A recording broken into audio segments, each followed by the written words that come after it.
Olá pessoas, tudo bem com vocês? Rapaz, gente, eu quero partilhar com vocês uma palavra de hoje que eu tenho meditado e Deus ele me pediu para fazer isso, para transbordar, para levar adiante, né? A Bíblia diz que aquele que obedece os mandamentos do Senhor e ensina será chamado grande no reino dos céus.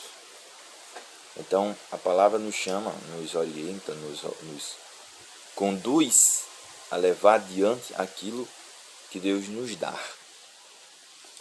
Então, você e eu, que entendemos o chamado do Senhor, se você, se qualquer um de nós entende o chamado do Senhor, todos nós temos essa incumbência de levar adiante aquilo que Deus nos dá. Deus dá semente àquele que semeia. Então, quanto mais você entregar daquilo que Deus lhe deu, mais você vai ter. Quer ser abundante, né? Quer ser abundante, faça aquilo o que Deus já previu na sua palavra por muitos milhares de anos, né? Lembre da parábola dos talentos, em que o que tinha 5 talentos multiplicou seus 5 talentos. O que significa multiplicar talentos? Significa gerar mais. Você sabe que hoje em dia a palavra talento significa habilidades, né? Então, habilidades, conhecimentos, inclusive. Quando você ajuda a esses talentos serem multiplicados, você recebe mais talentos, você recebe mais capacidades para exercer ainda mais aquilo que Deus te deu. Quanto mais o Senhor vê em você esse empenho de transbordar, de gerar, né, mais recursos para o reino. Isso nós não estamos falando de recursos financeiros e materiais, nós estamos falando de almas, nós estamos falando de pessoas, nós estamos falando de unidade, nós estamos falando de comunhão. Quanto mais você e eu contribuímos para esse processo do estabelecimento do reino na terra, mais o Senhor nos dá, mais nós recebemos. Então, quer ser transbordante, quer ser próspero, né? Quer ser abastado daquilo que Deus tem para nós, partilhe. Deus dá semente àquele que semeia. Eu quero partilhar com você aqui uma palavra em Provérbios capítulo 3, que diz o seguinte. Aqui nós temos alguns preceitos fundamentais, alguns princípios, né? Eu gosto de chamar de princípios fundamentais para você ter grandes recompensas de Deus. Grandes recompensas de Deus. Está escrito, capítulo 3 de Provérbios. Filho meu, não te esqueças da minha lei, e o teu coração guarde os meus mandamentos. Porque eles aumentarão os teus dias e te acrescentarão anos de vida e paz. Não te desamparem a benignidade e a fidelidade. Ata-as a teu pescoço, escreve-as na tábua do teu coração. E acharás graça e bom entendimento aos olhos de Deus e dos homens. Confia no Senhor de todo o teu coração e não te estribes em teu próprio entendimento. Reconhece-o em todos os teus caminhos e ele endireitará as tuas veredas. Não sejas sábio a seus próprios olhos, teme ao Senhor, aparta-te do mal. Isso será remédio para o teu umbigo e medula para os teus ossos. Honra ao Senhor com a tua fazenda e com as primícias da tua renda, e se encherão os celeiros abundantemente, e transbordarão de mosto os seus lagares. Filho meu, não rejeites a correção do Senhor, nem te enojes da sua repreensão, porque o Senhor repreende aquele a quem ama, assim como o pai é um filho a quem quer bem. Então, meus irmãos, aqui é o seguinte, este aqui, né, vai nos trazer alguns princípios fundamentais para uma boa vida, para uma vida que Deus tem projetado para nós.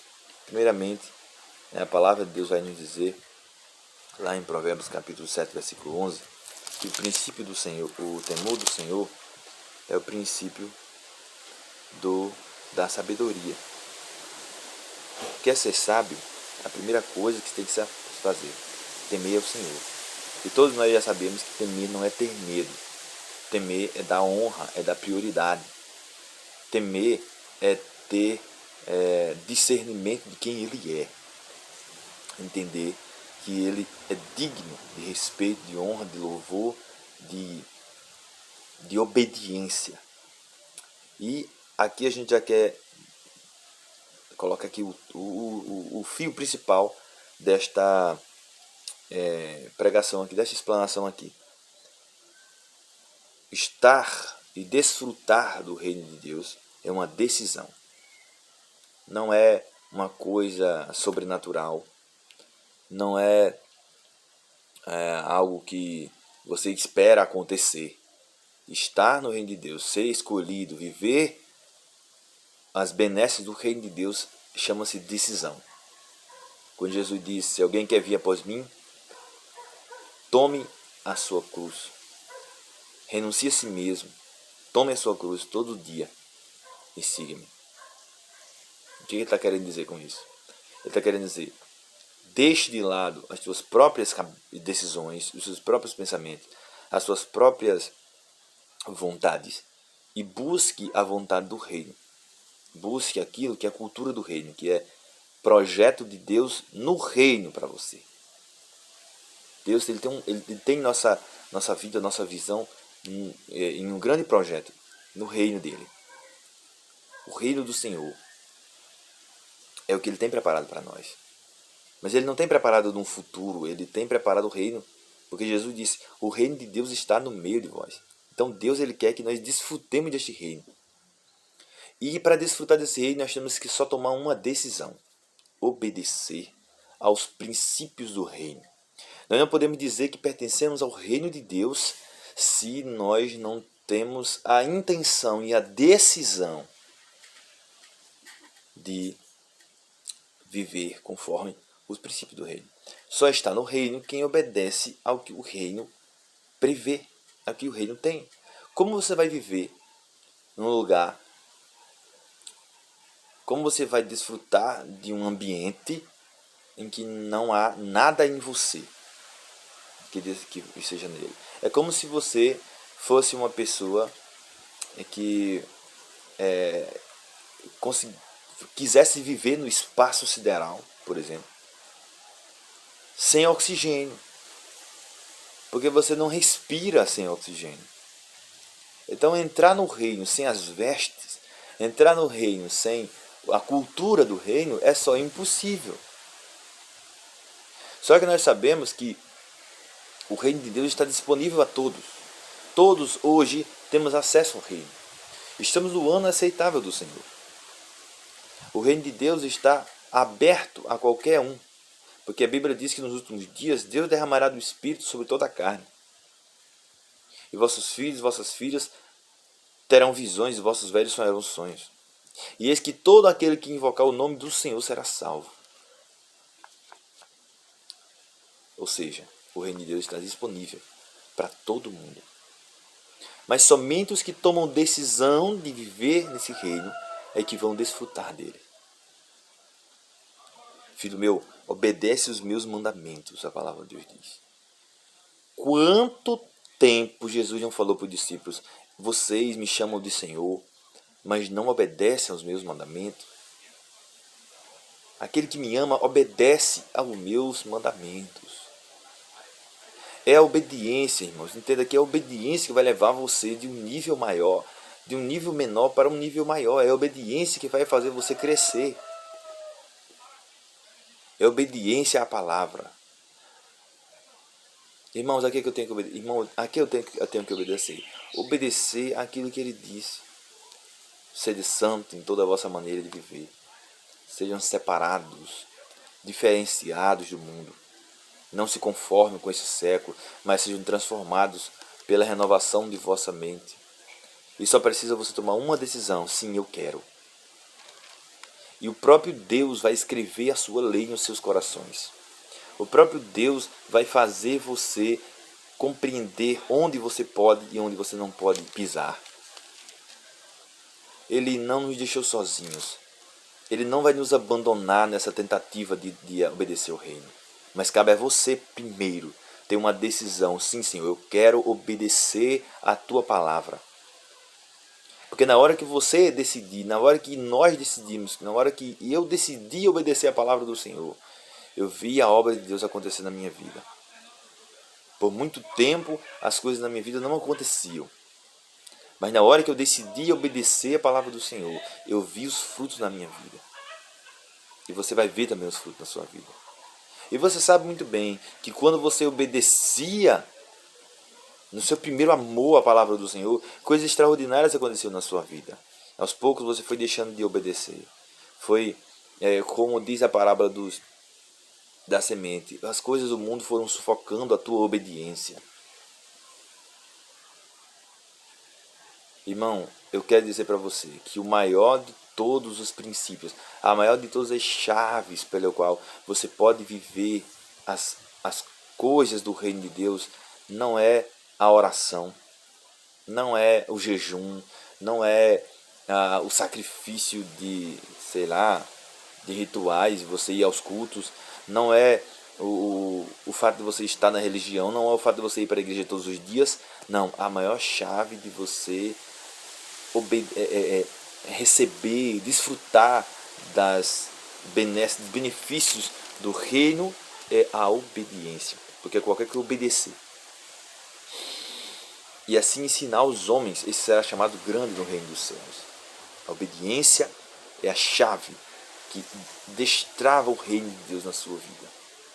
Isso não é pesado, porque Jesus disse: tomai sobre mim o meu fardo, porque o meu fardo é suave.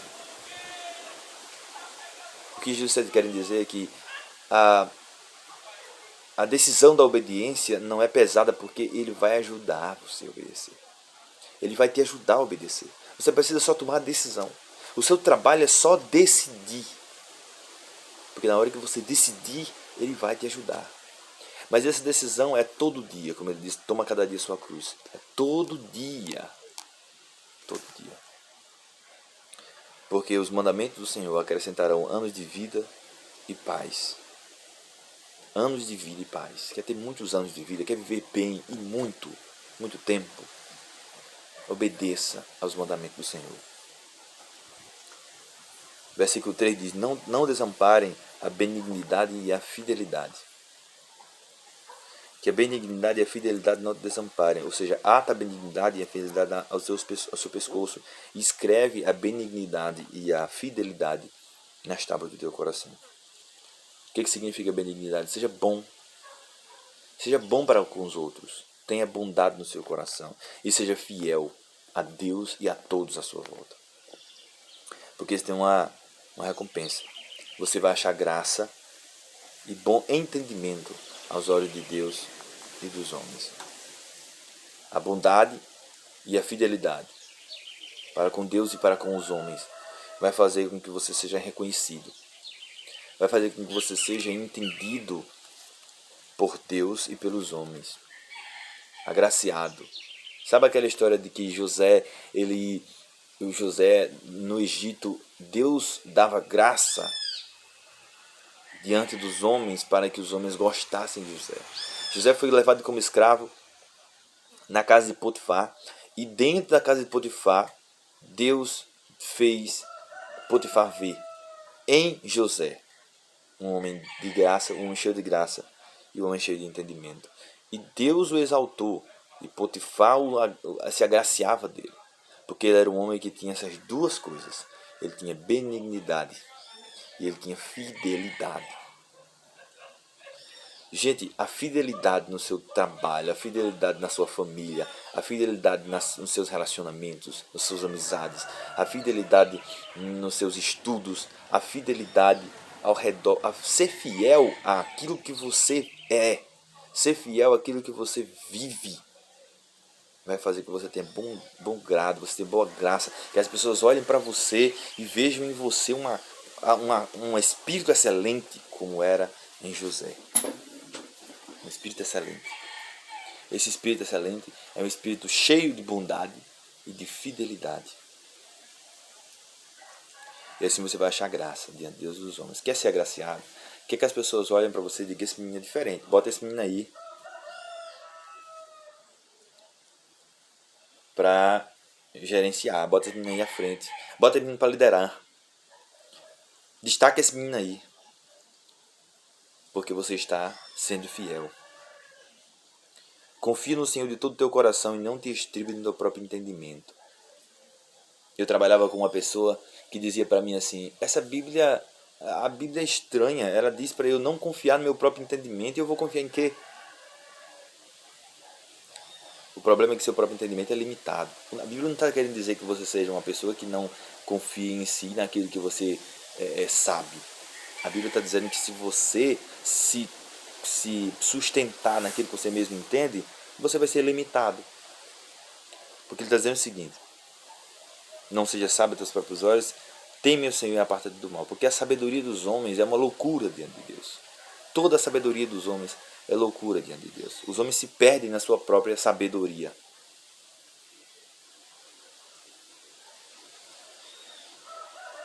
Não rejeite a correção do Senhor, porque a correção do Senhor é uma prova de amor. Porque o Senhor corrige aquele que ama. E o último princípio, no capítulo versículo 9, está dizendo, honra ao Senhor com a tua fazenda e com as primícias da tua renda, e se encherão os seus celeiros abundantemente, e transbordarão de mosto os seus lagares. Honra ao Senhor com as primícias da tua fazenda. Honra ao Senhor com tudo na sua vida. Com a tua fazenda, com o teu tempo. Honra ao Senhor com as primícias de tudo que você tem. Da tua renda, da tua casa, da tua produção, das tuas palavras. Honra ao Senhor com tudo. E o Senhor fará com que você transborde em tudo. Esse é o segredo. Entra no reino e transborda. Leva adiante aquilo que Deus lhe deu. E você vai ver Deus multiplicando os seus talentos. Tenham um bom dia a todos. A paz.